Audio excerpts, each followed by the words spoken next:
continuando, né, no tema que são as mídias convencionais. A gente viu um jornal de grande circulação e agora vamos para uma revista temática. Então, vou chamar a Ana Carolina Leonardi, que é editora assistente da revista Super Interessante.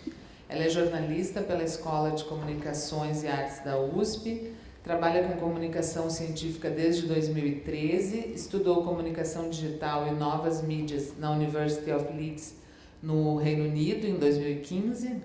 Atuou com professores e pesquisadores da USP na tradução e divulgação dos projetos de pesquisa para a comunidade externa à universidade e trabalha na revista Super Interessante, então, desde 2016, buscando tornar a hard science acessível, envolvente e divertida. Oi, gente.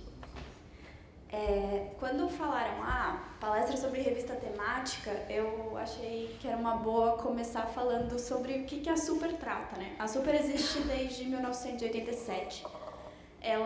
Muita gente falou, eu gostava muito da Super quando eu era mais novo.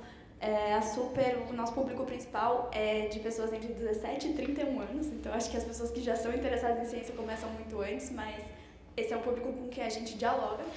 E a Super tem uma péssima reputação entre cientistas. Nossa primeira capa, em 1987, foi sobre supercondutores. Oi? Você tinha essa? Essa é uma clássica maravilhosa, né? A Super podia falar muito sobre ciência sem se importar em como falar na época, porque qualquer revista era uma galinha dos ovos de ouro. Então, qualquer revista era divulgada e vendia loucamente antes da internet, ó. E a Super passou por muitas mudanças, o mercado passou por muitas mudanças, e a gente perdeu um pouco dessa característica em algumas fases. Desde que eu entrei, então há pelo menos, vai completar 4 anos, a gente tentou voltar. Eu tenho o passadorzinho, tá funcionando? Então eu trouxe bem por cima, não é para ler tudo, eu não vou ler tudo, mas a gente ativamente está tentando, fazer as pazes com a ciência brasileira de novo, porque hoje a nossa missão muito clara e muito deliberada é voltar a falar de ciência na Super como assunto principal. Então a gente pode dizer hoje que a Super é uma revista de ciência, tecnologia, história e sociedade nessa hora.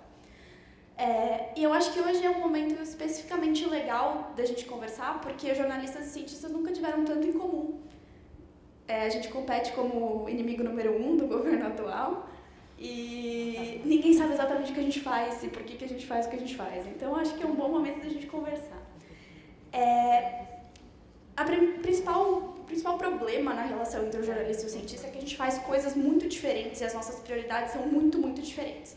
Então, o cientista ele é formado da graduação até os postos mais altos para falar para os seus pares, para falar. Ele é recompensado por saber falar com seus pares, por demonstrar credibilidade e impor respeito o tempo inteiro, só que isso faz com que ele não desenvolva outras habilidades que são muito importantes para falar com o público. Então, o discurso cientista público acaba sendo muito desnivelado, porque acaba não falando a mesma língua, a gente não parte do mesmo campo de conhecimentos divididos que quando você está falando com os pares. E até no jornalismo a gente sente isso. A necessidade de um jornalista da Super Interessante de meet o cientista halfway, de estudar o básico daquilo para conseguir fazer uma boa entrevista, ainda é uma realidade muito grande quando a gente quer ter uma entrevista boa. Porque se eu preciso começar mostrando para vocês que eu sei o mínimo sobre o campo de vocês, para vocês entenderem que eu posso fazer perguntas difíceis, e aí no final eu tenho que fazer as perguntas burras.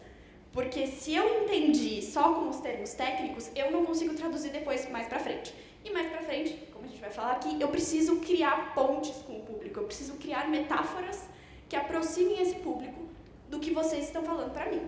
Então, nessa situação tradicional, eu concentro a tradução do processo. Mas eu já vou falar sobre como isso pode mudar.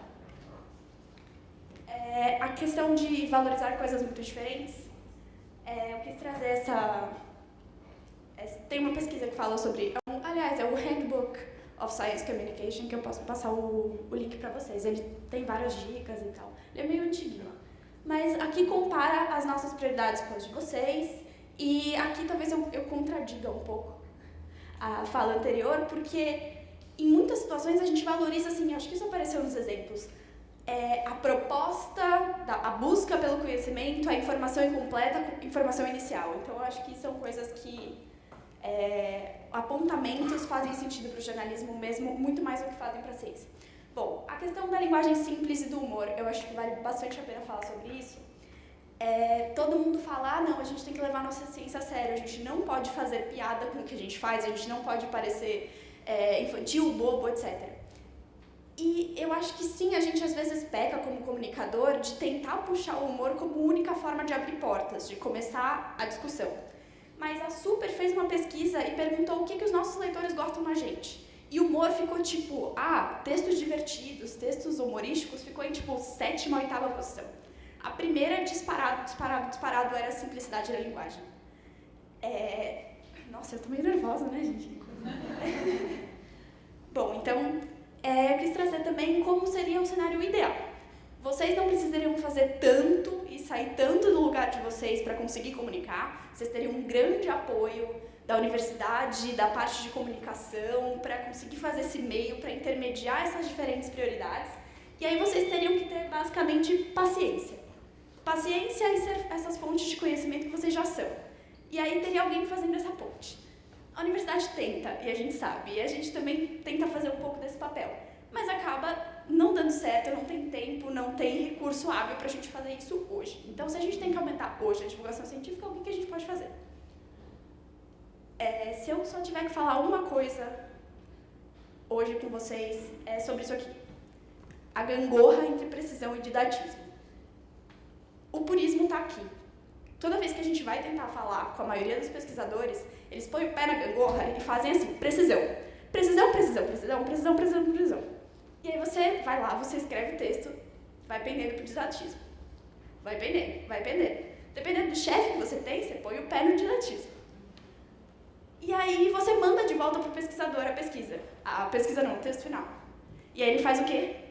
Precisão, precisão, precisão. E aí o texto, nessa brincadeira que a gente fica fazendo dessa gangorra, o texto, ele fica perdido nessas prioridades diferentes. E a gente precisa entender que não existe equilíbrio perfeito. Que ficar os 50% precisão, os 50% didatismo, pelo menos na minha profissão, não existe. A gente sempre vai precisar priorizar o didatismo, porque senão a gente não alcança as pessoas. E eu vou falar um pouquinho mais especificamente sobre como isso se apresenta. Mas,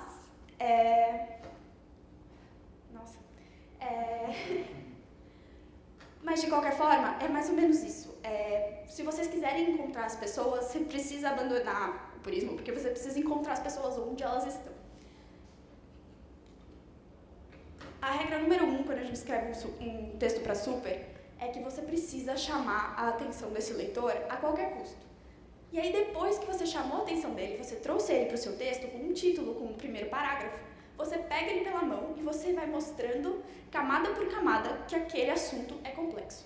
Então você diz, você dá a base, você lembra dele da ciência que ele aprendeu no colegial, e aí você aprofunda mais um pouquinho. Aí você aprofunda mais um pouquinho. Então, um título e um primeiro parágrafo de matéria são sempre os mais chamativos, os mais excêntricos e os mais simples. Você precisa levar, então, toda vez que um texto é publicado na Super, ele passa por pelo menos duas pessoas bastante experientes em comunicação científica, que é o editor e o revisor.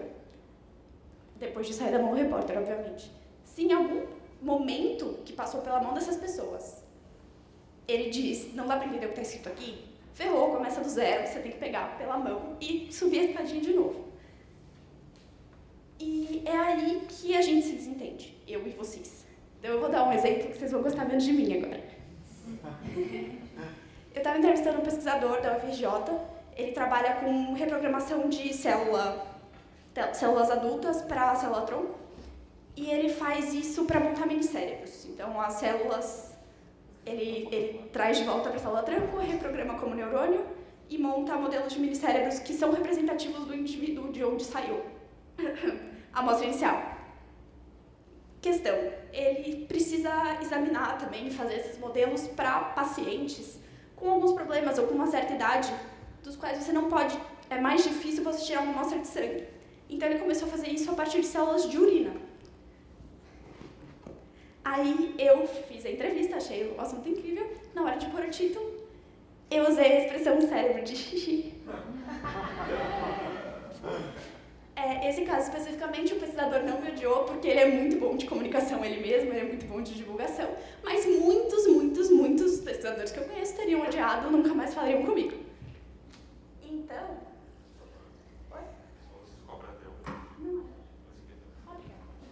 Então, são sacrifícios que alguns cientistas estão dispostos a fazer e outros não.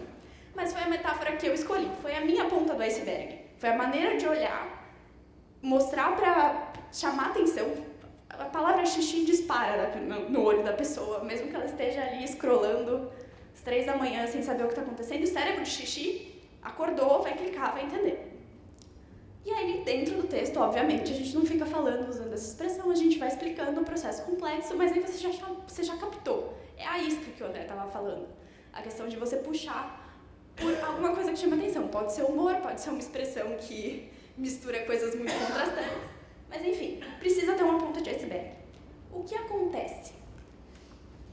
Sabendo disso, na maioria das vezes que a gente tem essa relação, quem decide qual vai ser a ponta do iceberg sou eu, jornalista. Vocês me contam tudo que está ali embaixo, e aí eu decido, o que eu vou fazer com essa informação? Como eu posso pescar as pessoas para elas entenderem tudo isso, para elas entenderem essa escadinha? Qual vai ser a ponta do iceberg? E aí, quando eu crio, geralmente a gente não consegue, não tem tempo hábil para fazer isso junto. Quando eu vou criar, pode ser uma coisa que vocês nunca tinham pensado, pode ser uma coisa que gere vergonha, pode ser uma coisa que vocês não estejam confortáveis.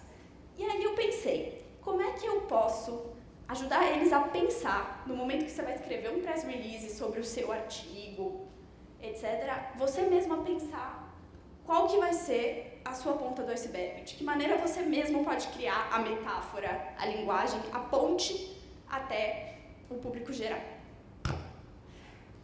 E aí eu tenho uma coisa séria para falar para vocês, que não vai parecer tão séria porque eu estou extremamente nervosa, mas é realmente séria.